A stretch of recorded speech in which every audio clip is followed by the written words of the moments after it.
आप देख रहे हैं जयश्री टाइम्स और मैं हूं आपके साथ कोमल गोस्वामी। आइए नजर डालते हैं आज की खास खबरों पर। जम्मू के नरवाल में शनिवार को 2 धमाके हुए, इनमें से 6 लोग घायल हो गए। पुलिस धमाकों की वजह पता करने की कोशिश कर रही है। मीडिया रिपोर्ट्स के अनुसार एनआईए की टीम इन धमाकों की जांच करेगी। ये ब्लास्ट जम्मू में भारत जोड़ो यात्रा की एंट्री के 2 दिन बाद हुए हैं। हालांकि ब्लास्ट वाली जगह यात्रा से 58 किलोमीटर की दूरी पर है। भारतीय कुश्ती फेडरेशन WFI के अध्यक्ष ब्रजभूषण शरण सिंह के खिलाफ पहलवानों का 3 दिन से जारी धरना देर रात 1 बजे खत्म हो गया।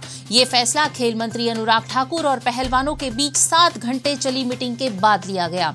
अनुराग ठाकुर ने बताया, एक जांच समिति का गठन किया जाएगा। यह 4 हफ्ते में अपनी रिपोर्ट देगी। अनुराग ठाकुर ने बताया कि जांच पूरी होने तक ब्रजभूषण सिंह फेडरेशन का काम नहीं देखेंगे। हिमाचल में शनिवार को हिमस्खलन हुआ। बर्फबारी के बाद धूप खिलते ही दोपहर को लाहौल स्पीति में पीर पंजाल की चोटी से ठोलंग गांव के ऊपर हिमखंड गिरा।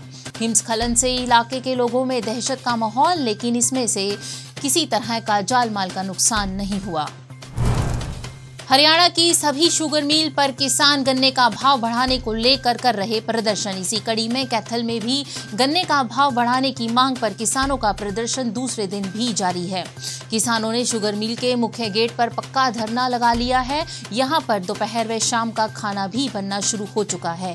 वहीं पिराई के लिए कोई भी किसान गन्ने की ट्राली लेकर नहीं पहुंचा। अब भारतीय किसान यूनियन चड़ूनी गुट के साथ भारतीय किसान संघ के सदस्य भी धरने में शामिल हो चुके हैं।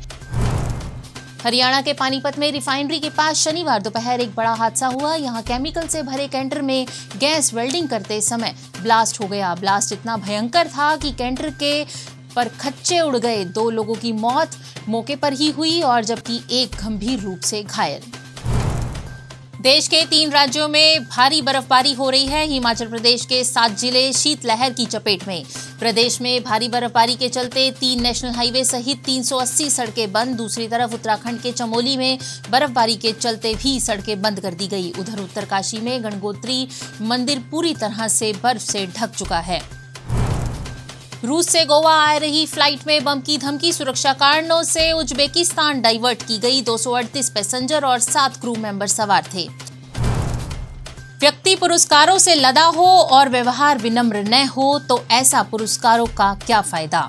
यह कहना है सिरसा के जननायक चौधरी देवीलाल विद्यापीठ के महानिदेशक प्रोफेसर कुलदीप सिंह ढींढसा जी का, जिन्होंने पूरे 34 साल हरियाणा कृषि विश्वविद्यालय में विभिन्न पदों पर बिताए और डीएन पद से सेवानिवृत्त हुए।